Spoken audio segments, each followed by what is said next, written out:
It's time to share the vision. It's time to dig deep and get to work doing more of what we love, what we're passionate about, what we're good at, what we know we're here to do. I am your host, Crystal Storm, and in this podcast, I interview Jay Sandlin, published author and co-host of the WhoWouldWin podcast. We talk about the writing process, the steps involved in traditional publishing, and what it's like hosting and producing a popular podcast like Who Would Win. This is the WooWoo Hour.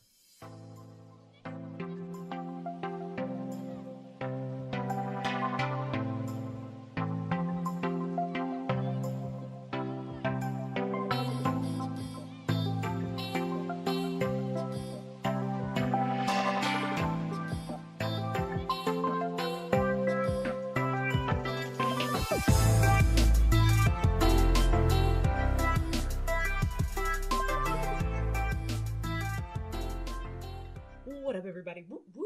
Welcome to June's edition of the WooWoo Hour podcast. I hope everyone has had a great month. And if you're listening to this around the week of June 26, good luck.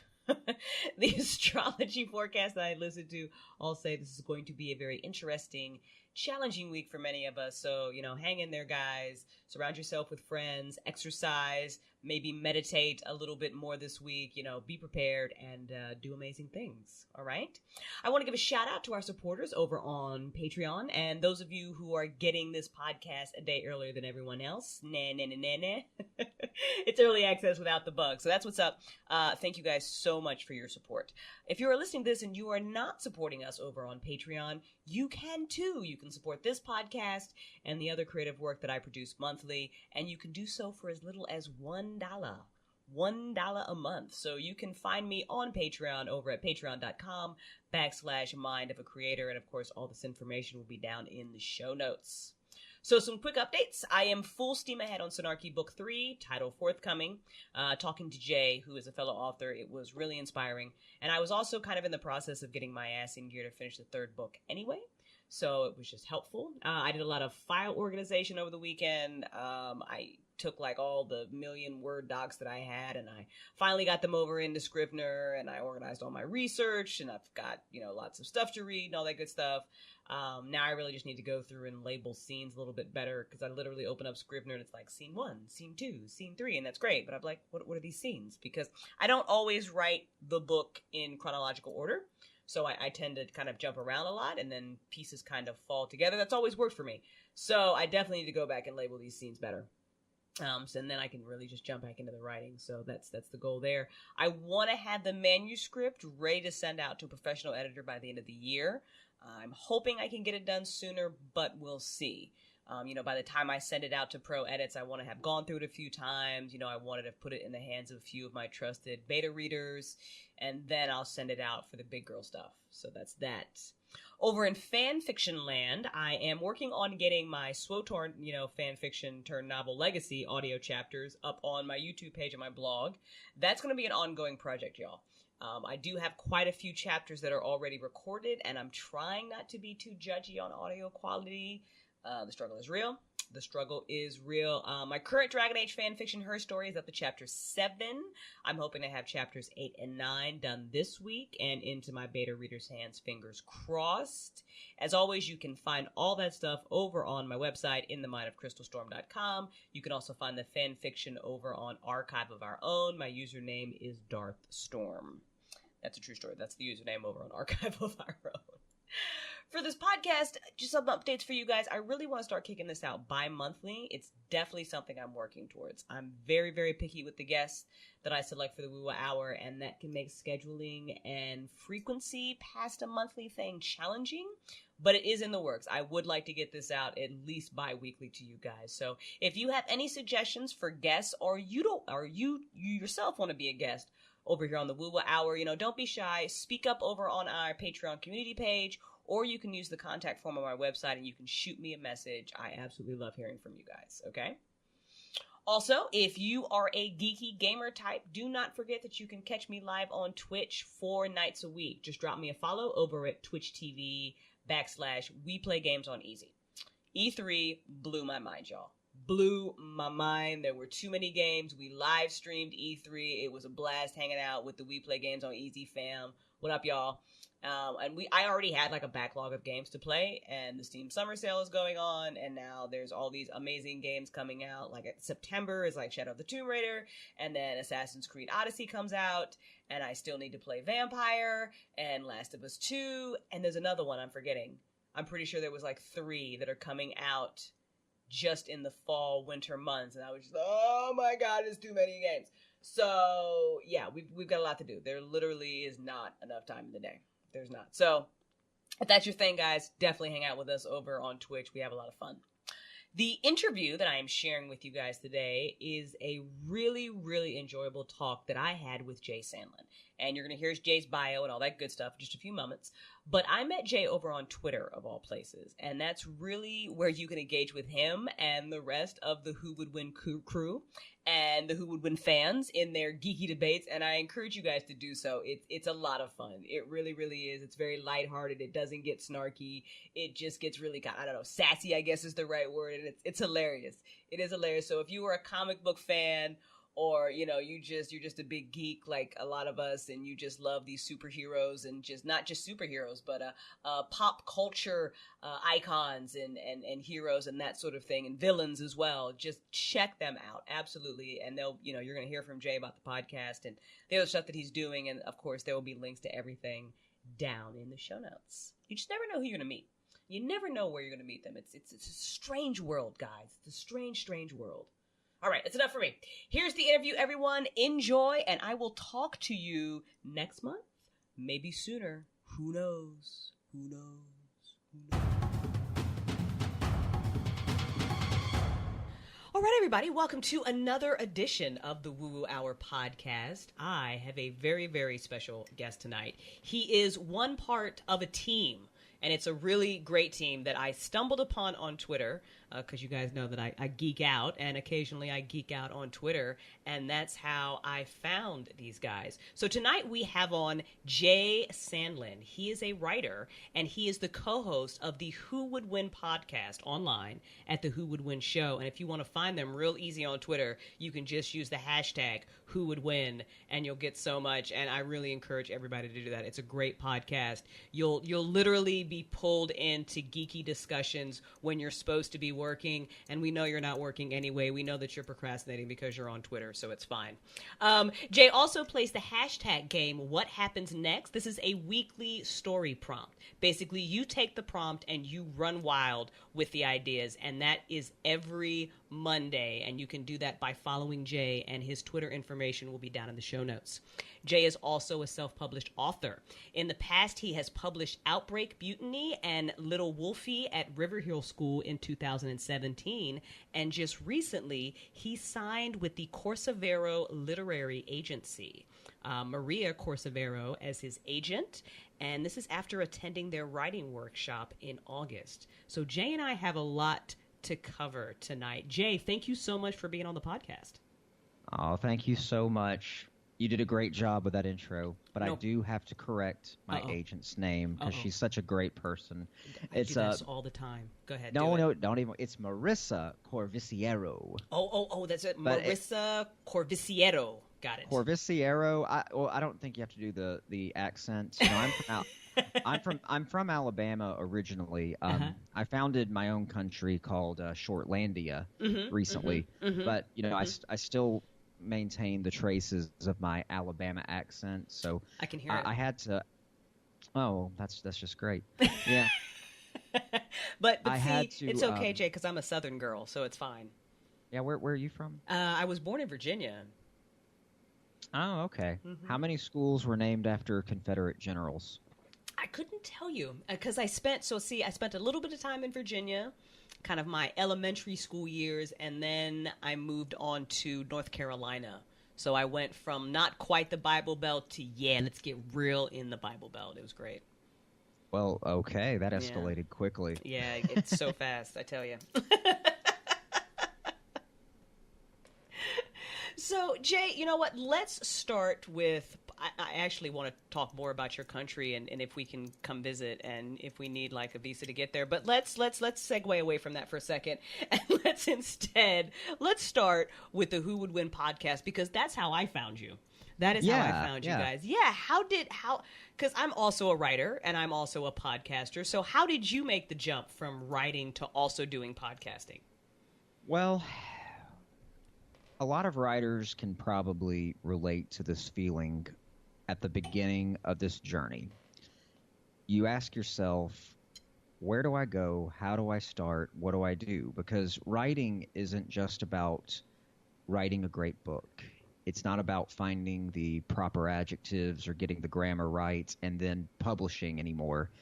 The author himself or herself is a product. There's really no option anymore to decide, am I going to build a social media presence? Maybe when all the authors were on MySpace a decade or more ago, yeah, you could consider it. So I went and read some articles about how many authors used Twitter, and that was what really took off. I'd had a Twitter account since 2010. It had been inactive up until 2017, January of 2017. So right at the very beginning of the year, I got started, and I just felt like I was shouting into the void. Nobody was really listening. Nobody cares. Right. And that's the first big disappointment you're going to get as a writer. You're going to build these worlds and build these rich tapestries of stories with colorful characters in your head. It's going to be so wonderful. So great. And then guess what? Nobody's going to read it. Nobody cares. Nobody cares. Even nobody worse than knows that, it's there. Nobody can find it. and people will almost start to.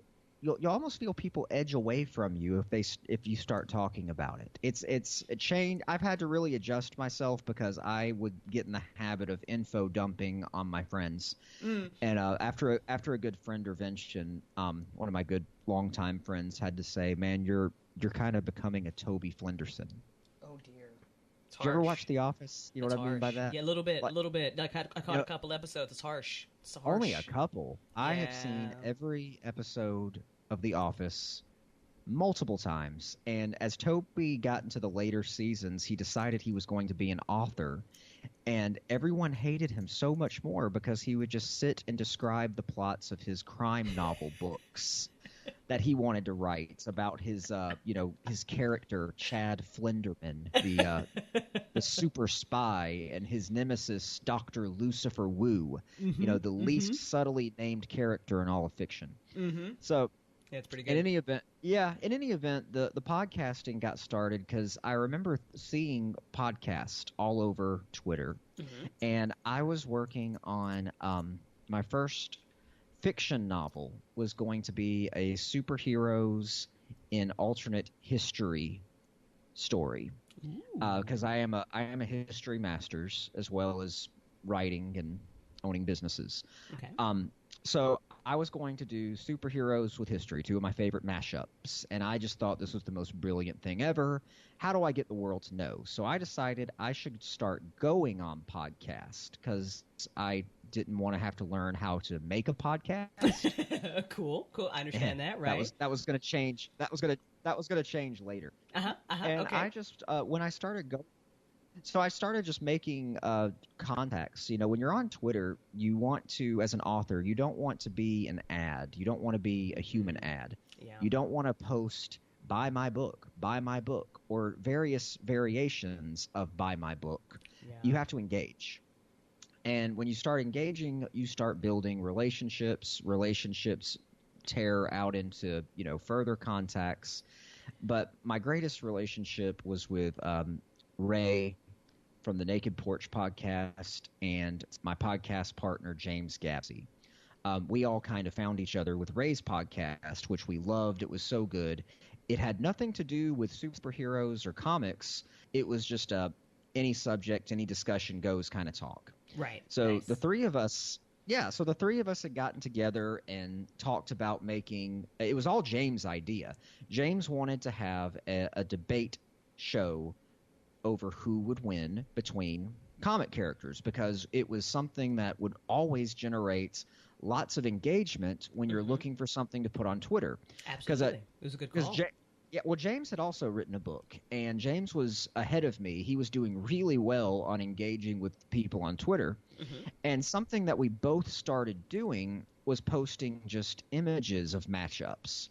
Um, I can't remember if I copied him or if we just independently both started posting these images of like superheroes and mashups.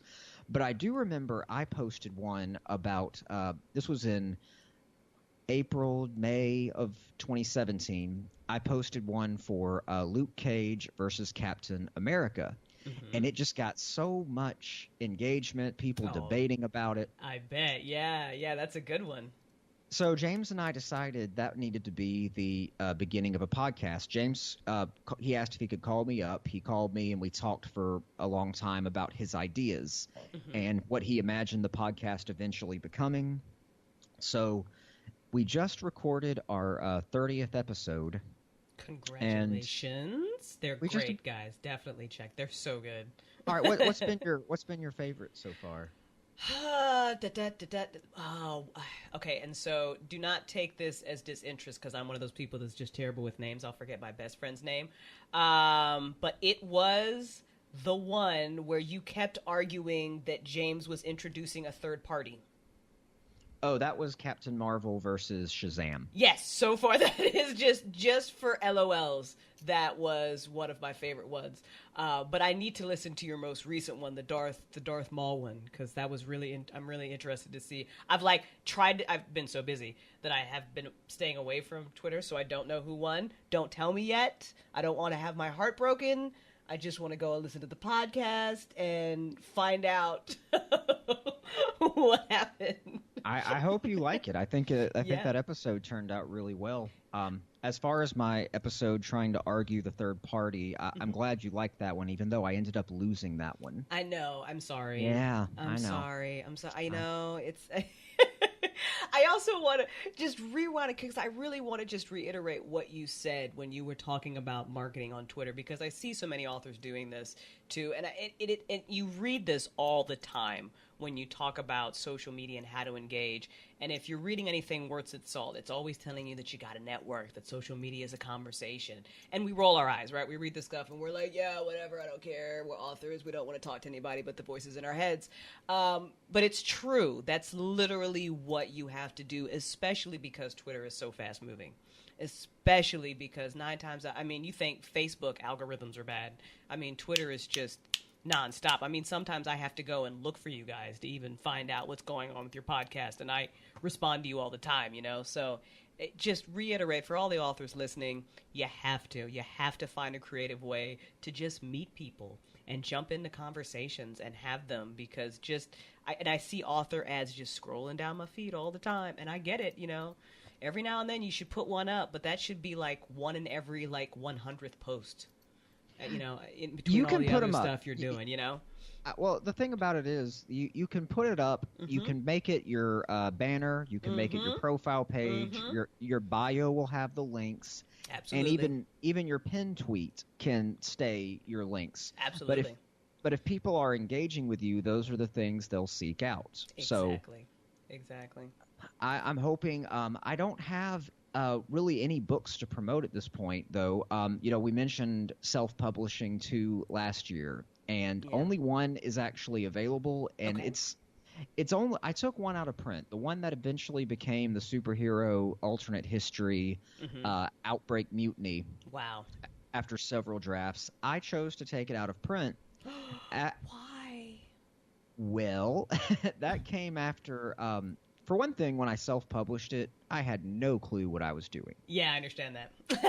That's literally my first book. No clue what I was doing. I took this self-published book. I did pay to get it edited at least, and I always wanted to traditionally publish, but having no concept of the publishing business, I self-published it thinking that would lead to a major publisher picking it up and an upgrade, and all these things would just happen. And then, a week went by and I still didn't have my New York Times bestseller pin. Geez, a whole week too. Gosh. So then what's going on, world? What's slacking readers? Readers are out there just slacking. So I had to back up. I had to learn a bit more about the business of writing, and there's so many great resources out there with really blogs, articles. Writer's Digest is great. Almost too much.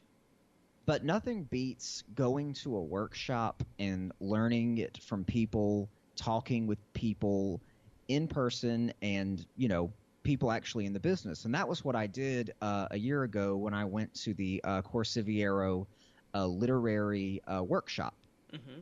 It was very lucky. I was lucky that it was close to me. It was about a 45-minute drive from Shortlandia. And so Shortlandia. I know I attended.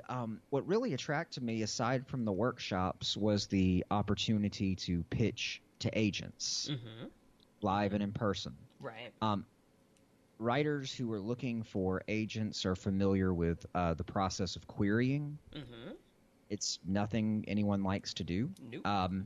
And before I went to this workshop, I had been querying for my book that I'd already self-published, not knowing that that was going to knock me out of most agents' consideration.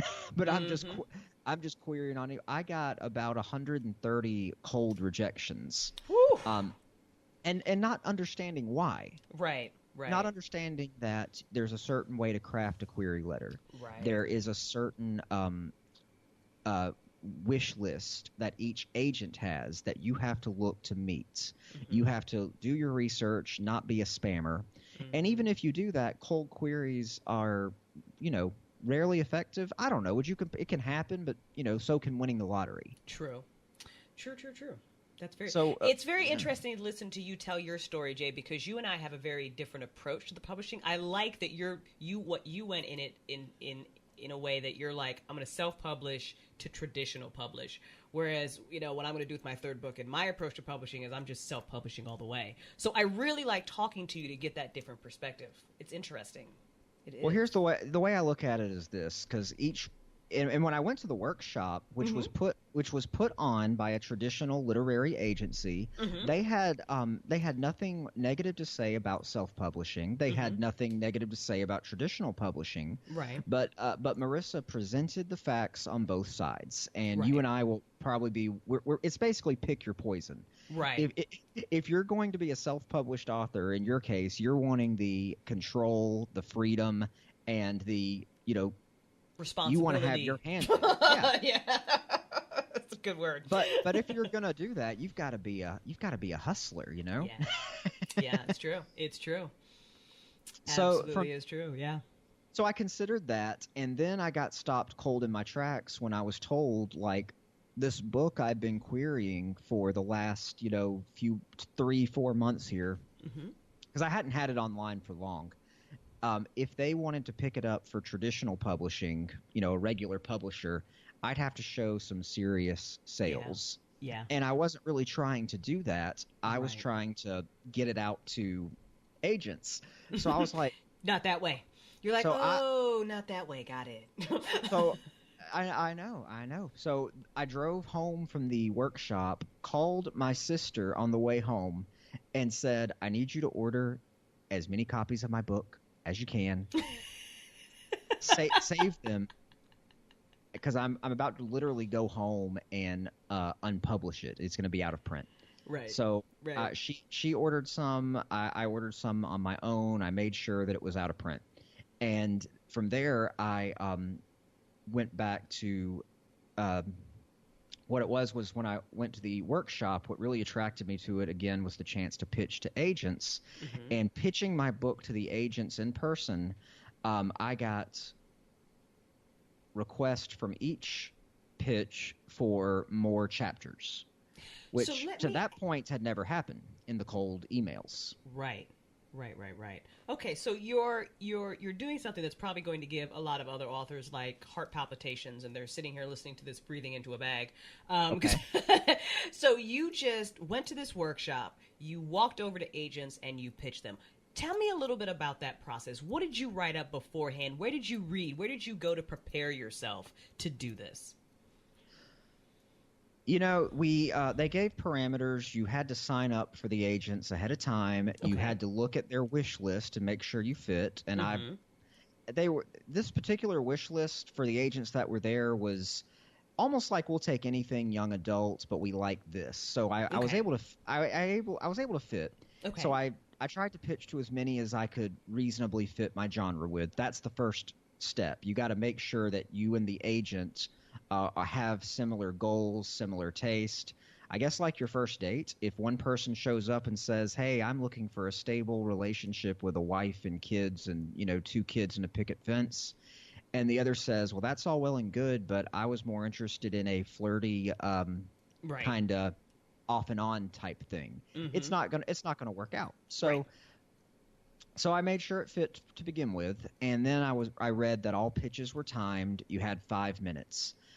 Every writer has to have a 5-minute elevator speech for their book, which is almost just like reading the query, but in person.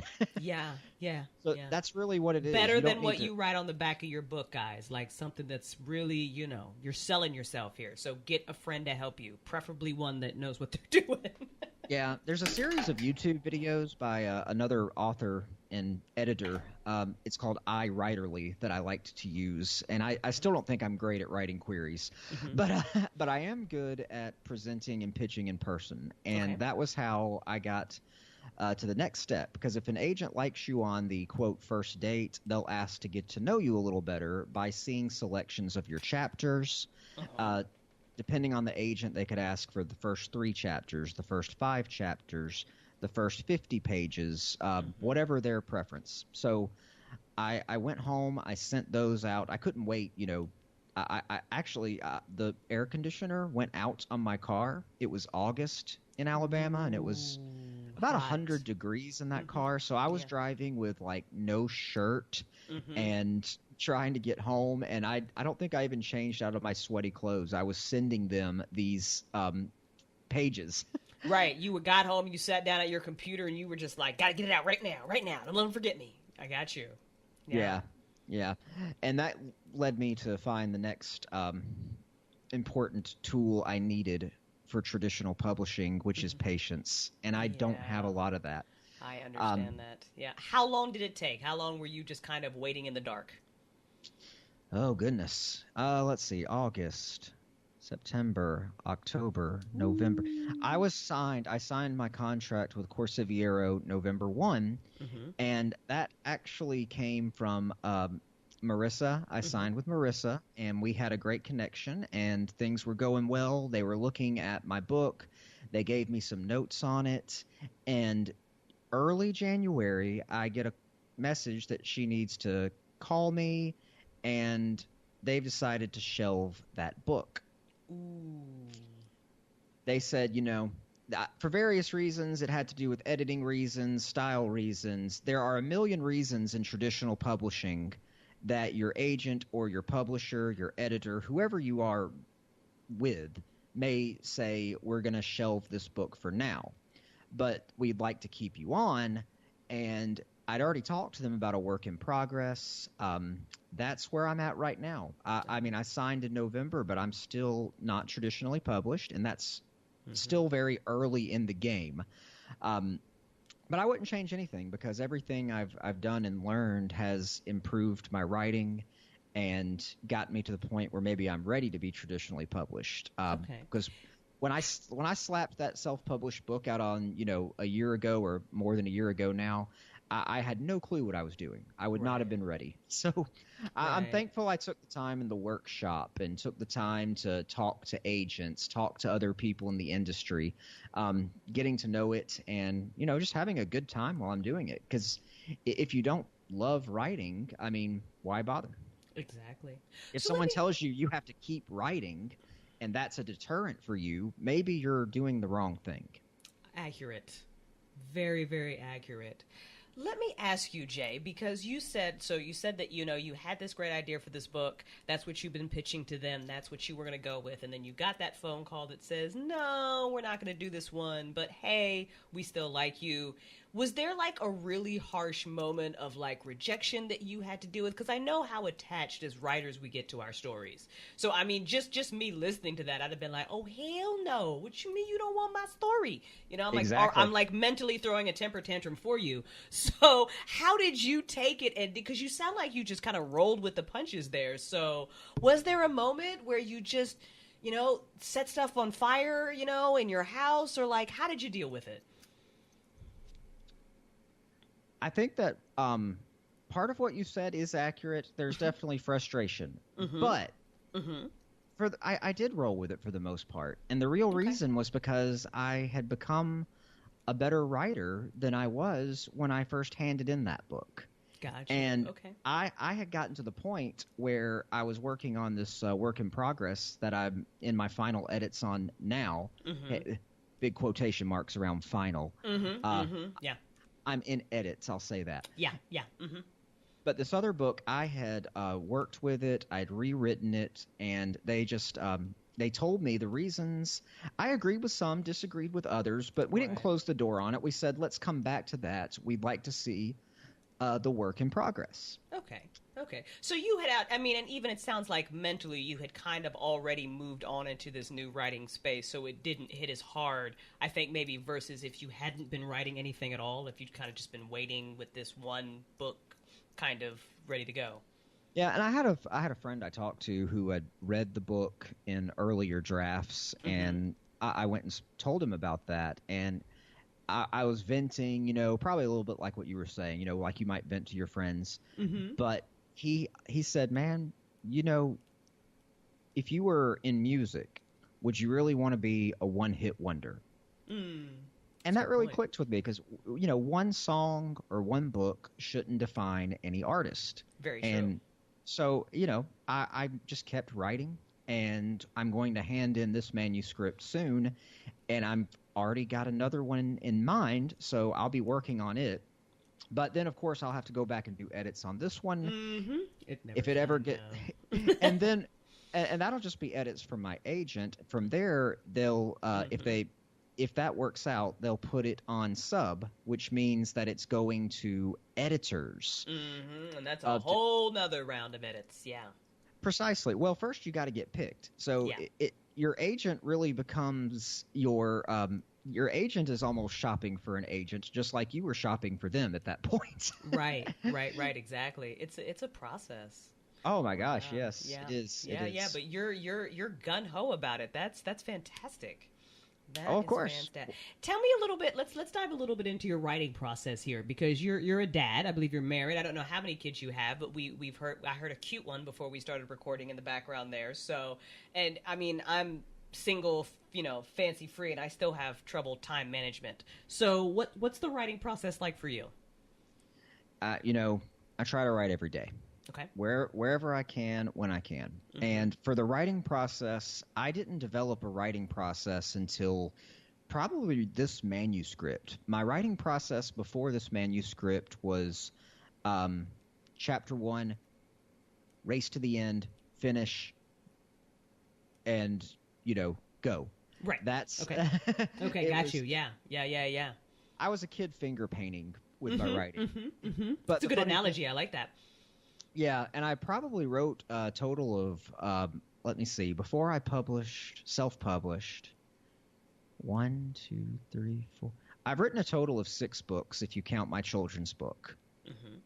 No, none have been seen except for one for a brief period, and there's a children's book of mine that's still out there that I actually wrote just as a fundraiser item, so it's not really part of my wheelhouse. Right. But my writing process developed after I read 2 books that I will recommend to anyone that wants to do some writing. Okay. One of them is the standard. It's the Stephen King memoir on writing. Okay. And that's required reading. I don't care if you like Stephen King's books or fiction. Mm-hmm. You need to read his memoir. You will get Stephen King on writing. That is a good book. That is a good book. Yes. That's a very well-known one. Then there's another one that I read that is not as well-known, and I really like it. It is called From 2K to 10K, and that you can find that. I got it for Kindle. I'm sure they've got some. Let me see if they've got paperback copies. It is by Rachel Aaron, who's also an author. She wrote the Eli Moon Press book series, and I believe she's a self-publisher as well, so you guys would probably get along. Or maybe she's done some both. Mm-hmm, mm-hmm. But from 2K to 10K, Rachel talks about writing faster, better, and more of what you love. And I read it, I dug into it, and I loved her ideas. I love Stephen King's ideas, so my process turned into a mashup of the two. I set a daily goal while writing the first draft, to write 2,000 words per session. Okay. I tried to have my sessions at a predictable time where I could. Rachel's in her book, she said to catalog the times that you write and the word count you achieve to find your most desirable time to write. But as you already said, having a kid and other issues either make my writing time while he's at school or in the dead of night. Right. Which is okay. Right. But before you can begin writing, I start with character sheets. Okay. A character sheet includes the character's name, a few physical descriptions, which is going to be very important because you'll be 250 pages into a draft, and then you'll think, shit, what color eyes did I say my secondary main character had over 45 pages ago? Right. No. Okay, so do you outline at all, or are you a more organic writer? I outline now. I didn't used to, but now I think it's essential. But character sheets would include the name, the physical description, likes, dislikes, and maybe an interesting fact motivation. What does this character want more in the world? Most in the world. I answer that question. Or universe, since I'm a sci-fi writer. Right. Okay. Then I go to what you would call an outline. I call it scene by scene. So I do a scene by scene of just a brief paragraph, or as long as it needs to be, of what happens in each chapter. And Rachel's book describes what chapters should contain. Each chapter should state, what's at stake, what the characters want, and provide a healthy balance of dialogue, exposition, and description. All the ingredients. And in the big picture, you have to figure out the plot and how each scene adds to the plot. And many people can think of their plot in 3 acts, whether consciously or unconsciously. I don't know if you do or not, but I thought of the plot in 3 acts, and there's a way to describe your 3 acts. The first act, you put all your characters in a tree. Okay. The second act, you set the tree on fire. I think I've heard this before. Yep. Okay. And in the third act, you get them out of the tree. Right. So I keep all that in mind with the character sheets, the scene by scene. Then I feel like it's time to write chapter 1, and this is my own personal thing. I think chapter 1 needs to be written and rewritten at least 3 times before you really move on. Okay. Now, do you rewrite it? Okay, so you will literally, in each writing session, you'll be like, today's chapter 1, tomorrow's chapter 1, and the next day is also chapter 1. You will not move on from chapter 1 until you've gone through this process. Yes, but I also reserve the right to go back to chapter 1 later too, because that's just how the story will morph so much that the things that made a difference to you in chapter 1 will make no sense later on. So 6 months later you'll be like, wait, what was I even? What? This doesn't. What is chapter 1? What is it? I know that I wrote probably 4 chapter 1s before moving on, and then came back to it a lot after that. But got you. Okay. There are people who have different opinions. I believe that chapter 1 is your world building chapter. Okay. Interesting. How do you introduce the world in the first chapter? And how do you do it without being overly expositional, without info dumps, without bogging down the reader with all the details of your amazing high fantasy fictional world? Right. That was the biggest thing I had to overcome, because that was my that was almost my pure writing style. I didn't know I didn't know what I was doing. I would Exposition is great though. We can just go on little rants of words. That's what it is. We can just go on and on and on with everything that is in our brain that we think the reader must know. And yeah, do not do that. I know, don't do that. Do not. I had. No, you know what? Do that, but don't let anybody read that. Then just make that. That's like your notes. Those are like your writer notes. So get it all out, put it up on like a bulletin board somewhere, and then sit back down and actually write the chapter. That's not the chapter. Okay, that's not it. There you go. That's fantastic. That's great. That's it. Also, I like how methodical you are about your process, Jay. I think a lot of writers who are listening will be able to really resonate with that. Okay. So from there, well, I'm not done. I know. Let's go. Okay, I'm ready. So from there, I try to keep once I've completed the scene by scene, the character sheets, and I've got a chapter 1 that I feel a bit settled on. You also want to keep in mind that if you're going to be pursuing traditional publishing, that the first 3 chapters are what interested agents will ask to see. Well, what if your main character does not appear in the first 3 chapters? And you've written this query about this main character, and that's what sells the agent first on checking you out. You know, they sniff and then decide they want to try a bit more. Mm-hmm. But then you give them samples, and the main character's not there. That probably means your book started in the wrong place. And that was exactly what I did with my first book when I began with a flashback to the main character's mother that lasted for 100 pages. Then went 10 years in the future where you met the main character, but he was living under an assumed identity, so you won't find out until after another 4-year flashback into the past, which goes on for 100 pages, only to return back to the final scene in the graveyard where it all comes together, but nobody gives a shit because they didn't read any farther. Yeah. I'm laughing because I feel like as writers, everybody has done this. Like, oh, this is so good. And then, oh my God, what did I do? Because I started my story in the wrong place. And that's okay. Yeah. If you did, that's okay, because it's easy to fix. Yeah, you can just shuffle that stuff around. You'll figure it out. I did take a bit of a risk with my work in progress. Now, I'm not gonna go into too many details, but the first chapter does not contain my main character, but it does contain my main villain who does have many point of view chapters. Okay.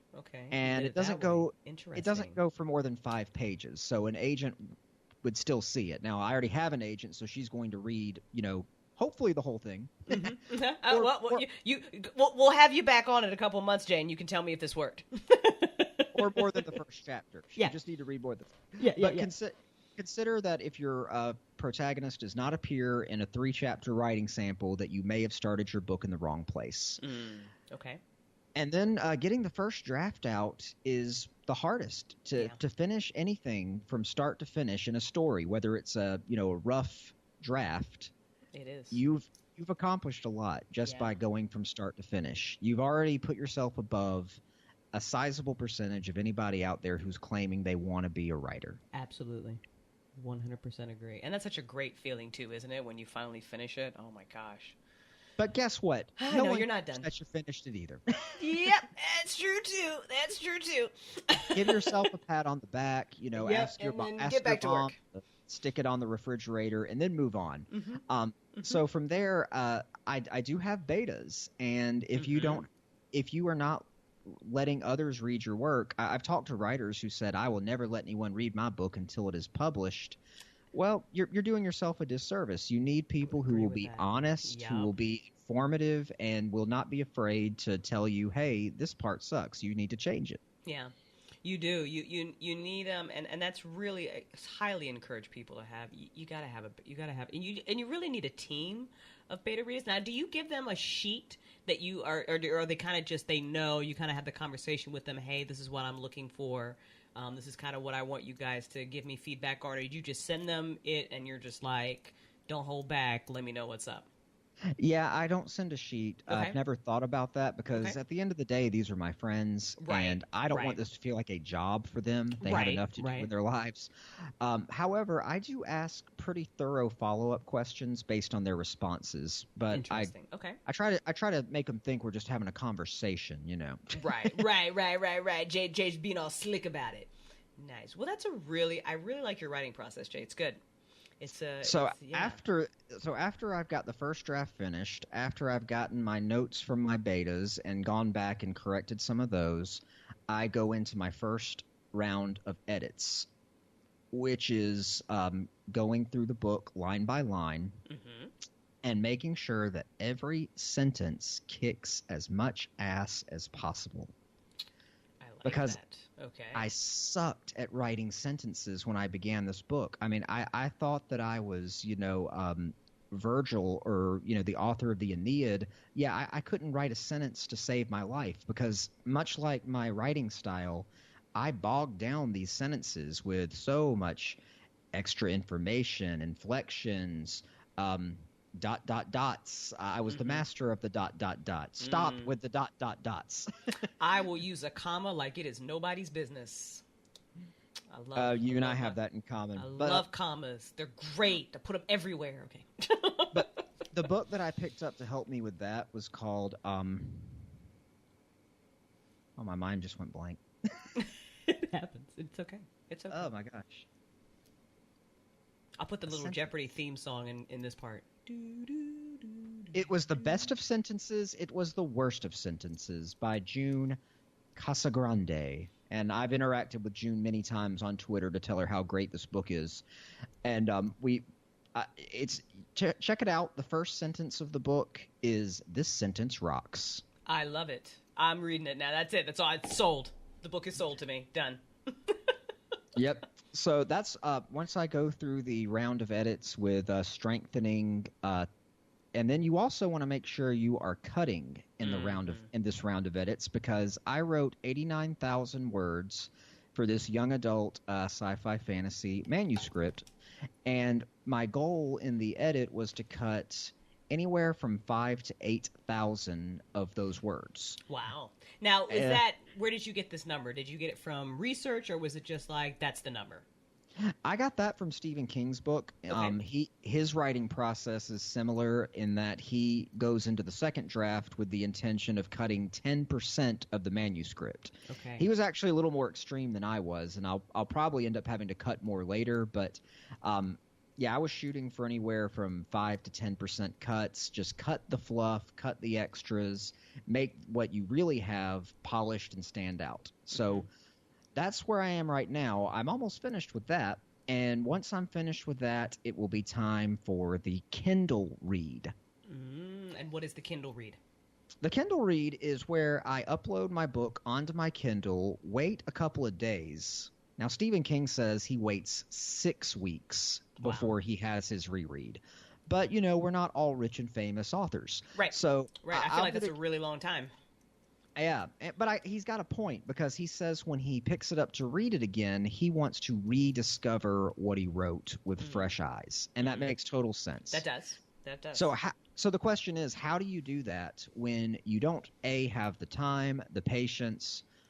What you can do is you can upload the book to a different format than you've been used to seeing it. Maybe you upload it to your Kindle. That's what I do. And you put maybe a different font, a different background color, whatever it is. Just something so your brain recognizes that this is different. Yes. And at that point, if I can get through my Kindle Read without major revisions, I will go through and, mark up any typos I found during the Kindle Read, any changes I want to make. But if I can read it through without wanting to stop and make a major revision, that will be the point where it's ready to send to my agent. That's a hell of a process. And then we'll go through a whole other process. And then you just do it all over again. I know. So about how long does that take you? Well, at this point, we can look at how long it's taken me here. I started this manuscript in the middle of February. Okay. And so let's say February 15th. And that was when I began from the first idea to now. So February 15th, I began with character sheets, scene by scene, chapter 1 rewrites. Into March, I was trucking along, working on to 2K a day for March. April, took a vacation the week of April and did not write. Came back, got back to writing, and now we are in May when I finished the first draft. So when I finished the first draft, I also had sent it to some betas who spent time getting me their notes back. And during that time is when I went through and did my my edit, the sentence by sentence, line by line edit. And I actually, Stephen King says it's better to send it to your betas after you've done that. I may have been a little impatient, but it's okay. It's okay. You know. It's okay. I mean, you're still doing the process. It's just, whatever. So I've been working on the betas edits as well as my line by line edit, and I have finished that edit as of June the 23rd. Okay. And that means I take 2 days off, load it to the Kindle, and have my Kindle read. I don't think that should take more than 2 to 3 days. Okay. So we've got let's see, middle of February, March, April, May, middle-ish of June. We've got 5 months in at this point. All right. I feel like that's I just wanted to give writers, because we are so impatient, we just want to write it and put it out there. So realistic time, especially if you're going to traditional publish the route that you're taking, a realistic timetable. So we're 5 months, or Jay's 5 months in here, and he's still not done. So we haven't even gotten editor, agent feedback yet, and then there'll be a whole that'll be the whole process again, and then he'll have the writer feedback again, and then there'll be a whole definitely just make sure that you're giving yourself this very, very, very wide window when you jump into this. So you have these realistic expectations for the process and what you're doing with it. But it's fun. It's so much fun. Absolutely. It is. It's great. All right. So I want to really quickly, I do want to segue a little bit back into the podcasting. Yeah. Now that we've really dived into the awesome writing stuff. Oh, wait. Before we do that, I have to know, what's your favorite book, Jay? Oh man, I gotta pick one. You gotta. Okay, you can pick two, because I know that's hard. Your two top novels. I mean, that's gonna change on a daily basis. Oh, really? Okay. All right. There's a nostalgia favorite where I would probably say Shadows of the Empire by Steve Perry, a Star Wars novel that I picked up in the 4th grade and really changed my life and made me want to write science fiction. John Scalzi wrote Old Man's War, and that's one that I can't stop reading either, and definitely use as a science fiction guide for good storytelling, brisk structure, as well as writing a standalone book that wraps up a story and then leads into a series. Interesting. Okay. I like those two picks. All right. Okay. So now we've got that covered. I like to ask writers, because if we got to be readers too. So if you do not have time to read, you do not have the time to write. Accurate. So accurate. Okay. Now let's segue back into the podcasting. So you, James, and Ray, you're doing this Who Would Win. How, I'm assuming that when you guys first started, like you said, it's such a great geeky idea that I can't imagine that you weren't immediately, diving into these conversations on Twitter. People just found it. How has it kind of taken off? Let's start with that. Well, what makes it take off is just the interaction that we have with the listeners and the accessibility that we offer them when they not only listen to the podcast. That's only kind of half the battle. We want them to come back and talk to us and tell us what they thought, especially if they liked something in particular or did not like something and disagreed. Our biggest set of disagreements we had were probably when spoiler alert, when we had an episode where Thanos defeated Superman. I feel like people still mention that one. That really, you guys, that really resonated strongly with your listeners. Well, it would resonate strongly with any comic book fan because Superman is such a gold standard, and to say that he would be beaten, is a big statement to make. And of course, I defended Thanos, so you can just say that I defeated Superman. Nice. I want to sneak in an unpopular opinion here. Superman is my least favorite superhero character. I mean, I love Superman. I don't dislike him. He's just like literally like my least favorite. He just is. Did he fail to save you at some point? Maybe that's it. Maybe I don't know. It just. And you know what? And I loved watching the old Superman movies growing up with Christopher Reeves. I watched all of those. I really enjoyed them. But for some reason, he's just not my favorite. Exactly. He's just not my favorite. But that's okay. So, and you guys do an excellent job, I have to say, about engaging with people. Now, and that's also time. Because I remember I've gotten into conversations with you guys a couple times on Twitter, and all of a sudden 3 hours has gone by, and I've just been back and forth with everybody how do you find the time for that? I mean, because you guys are just fantastic with the way that you respond to people. I don't think it's that difficult when social media is so mobilized. When do you ever not have your phone with you? I mean, it's a good point. You just do it when you can, consistently. I think consistency has been the biggest tool in getting a podcast to take off.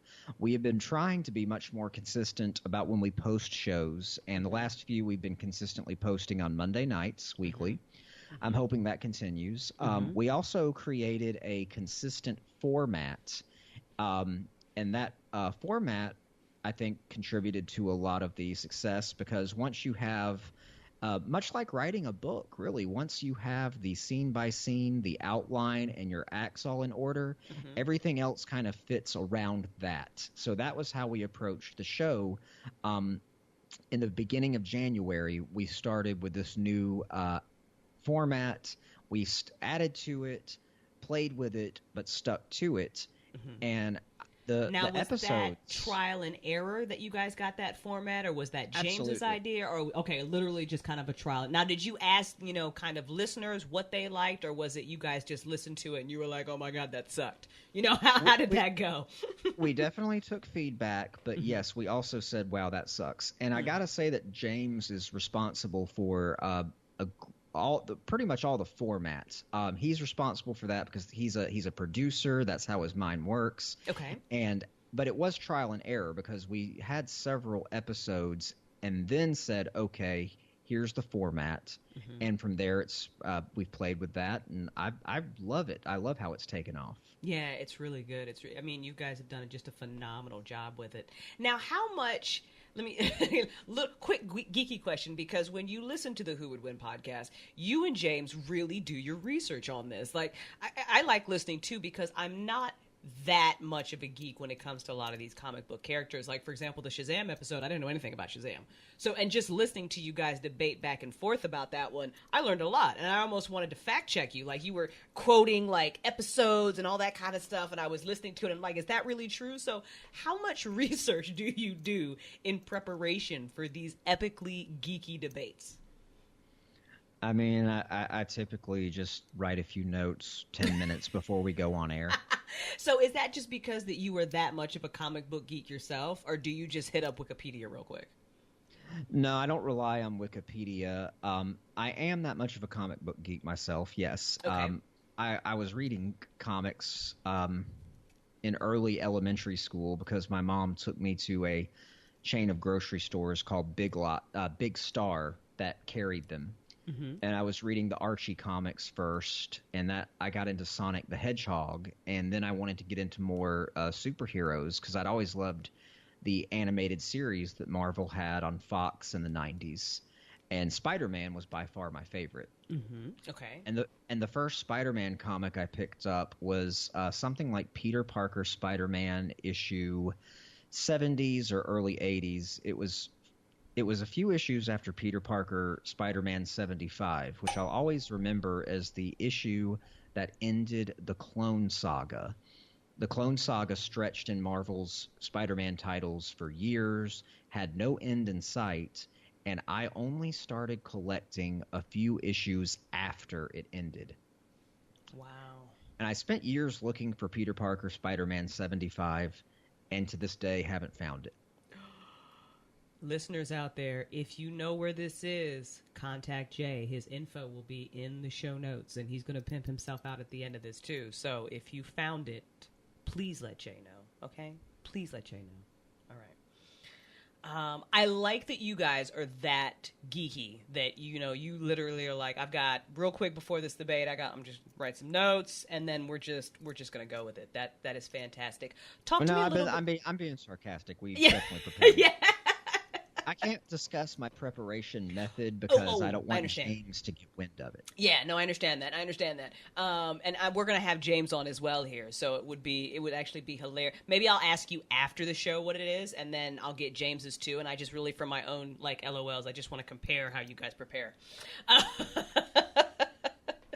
You can tell James that I think he's so intimidated by me that he's got a secret team somewhere of geeks that he's hired on retainer to sit and search for his debate points and write them. And, he fires them after they lose. So, there's people going and trying to collect unemployment after being fired by Gapsy Industries. Wow. And they have to put reason for dismissal from your last job. Lost a debate to Jay Sandlin. That's I'm gonna let him know. I will definitely let him know that you we're gonna make sure that gets out there. We're gonna make sure that gets back to him. Talk to me, okay? Because also production value on you guys' podcast is also phenomenal. It sounds great. Talk to me a little bit about that. Is that all James too? And I know that you guys, I'm pretty sure that you guys are in two different places. I know you have your own little country, and I believe that James is in California. So a little bit about production value. Did you guys spend a lot of money? Is it kind of a backyard setup? What would you recommend for new podcasters? Trial and error. Okay. And take your time. Learn how to make it right. But don't beat yourself up if your first attempts aren't that great, much like writing. For podcasters, unless you're going to pay for something, we don't pay because we use an open source recording tool called Audacity that suits our purposes. Audacity is phenomenal. Yeah. Most people that I know use Audacity. And again, just trial and error. I recommend recording all the dialogue in separate tracks and just take your time, build as you go. Fantastic. It took us a good 20 episodes before we were really comfortable, and you'll have the same thing with a young show. Yeah, definitely. And I love how it's really it seems like it's pretty much taken off for you guys. What are your goals with this podcast? Is this literally just, a fun thing? It's great exposure for you. It's great exposure for Jay. Or do you guys want this to be trending every Monday? What are the goals for Who Would Win? That would be awesome. Trending every Monday. We've hit the iTunes top 200 list consistently and peaked in the top 50 of it. So I'd like to see those numbers improve in the top list. We've had some great sponsors in the comic book geek world, and I'd like to see some more of that. And just keep engaging with more and more people. Excellent. As far as where to put these podcasts up, you guys are definitely on iTunes. Is there a place that you would recommend, absolutely, if you have a podcast, it must be here? No, I think that you need to make your show available through multiple outlets, and ours should be available through any podcast outlet that people enjoy using. That's going to be iTunes, Google Play, Stitcher, wherever. But yeah, if you like it, the best thing you can do is leave a review. And where can they go to leave that review? Again, you can go to iTunes if you want to leave a review just right there on your phone, or leave a review at whatever your preferred podcast listening method is. And find us on Twitter. You can find me at Jay Sandlin Writer, and the show is at Who Would Win Show. Perfect. Perfect. Jay, it's been an absolute pleasure to talk to you. I've absolutely loved this conversation. I love it when I get guests on that are really just passionate about what they do and they really enjoy it. So it's been a pleasure. And I think that you've dumped a lot of great information for people who want to write and for people who want a podcast. I really do. I think the Who Would Win podcast is a really great model that people can grab onto. New podcasters for, how to do something. Really quick, was there any challenges, really big hurdles? Because, you're on a team. It's you, James, and I believe Ray, and then you guys get guest moderators on to moderate the show. Have there been any, like, oh my gosh, I just can't do this anymore moments, or just really big things that you guys had to work through as you were doing this? Not really, no. Okay. Not real. Ray's been the permanent moderator, and he decided to take a step back to work behind the scenes for a while. So the only oh my gosh was, man, who could be better than Ray? That's probably been the biggest one. But I'm sure he's been doing talking with us and working with us behind the scenes, and we've had a good opportunity to have some fun moderators on there. We'll get you on there soon. Fantastic. I'd love to. That'd be great. Yeah. Well, we'll work on scheduling that. Excellent. I'd love that. All right, Jay, is there anything else you would like to talk about, cover, shout out, pimp out, please, literally anything, words of wisdom you want to impart, information on how I can get a visa to come visit your country? Just let me know. Well, how tall are you? I'm about 5 feet. Oh, that's perfect. Okay. Shortlandia is only for people 5'6" and below. Perfect. So that's really all you need to come in. Just fair warning, where we have a bucket, a shed, and a fence around us, and that's about it. Okay. But we may be expanding. We may be getting an additional bucket. Permits are pending. But Okay. I would just say find me on Twitter at Jay Sandlin Writer, and leave a review for the show, or talk to us and let us know what you think about the show. And every Monday, look for my pinned tweet to play some What Happens Next and show off your own story skills. Excellent. And don't forget that Jay is writing a book. So we are going to, and I am Jay's friend. Jay and I are friends now. I don't know if Jay knows it, but we are. And I will be following Jay's career here, and I will be very excited to read his book. And I will let all you guys know when this book finally does come out so we can dive into it. That's very, very exciting.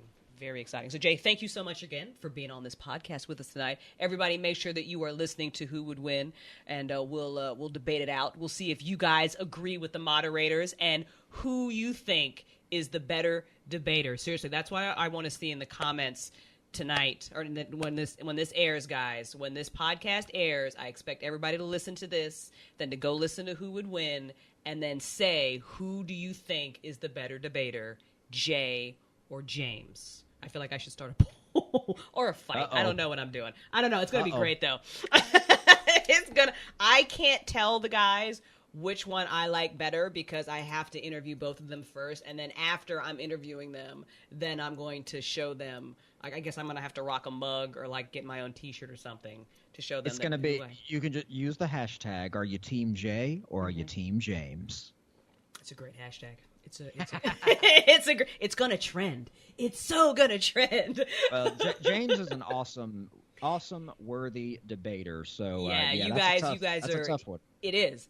That's what I like about it. It's you guys have been going back and forth. Are you keeping track, by the way, about who's up, who's been winning more? Oh, God. We used to. For the first 10 episodes, we kept close track, and now it's just like who even knows anymore? Yeah. If anybody wants to go in and count, they're welcome to. I have no idea. Nice. I feel like that's another really good T-shirt idea. All right. All right, everybody. That concludes this episode of the WooWoo Hour podcast. Thank you all so much for listening, and we will actually be back in mid-month, hopefully, for James's interview, so you guys get a WooWoo Hour kind of double header faster than I normally put them up. But we've been very busy. I was on vacation, and then lots of things were going on. So like Jay said, consistency in podcasting is key, so we are working on that and working on kicking these out sooner. So James and Jay unknowingly are going to help me with that. It's phenomenal. Thank you so much, everybody, and we will see you soon. Thanks for listening to the WooWoo Hour podcast. This podcast airs monthly over on the website inthemindofcrystalstorm.com. You can support this work and other creative content by visiting our Patreon page, patreon.com/mindofaCreator. We'll talk to you next month.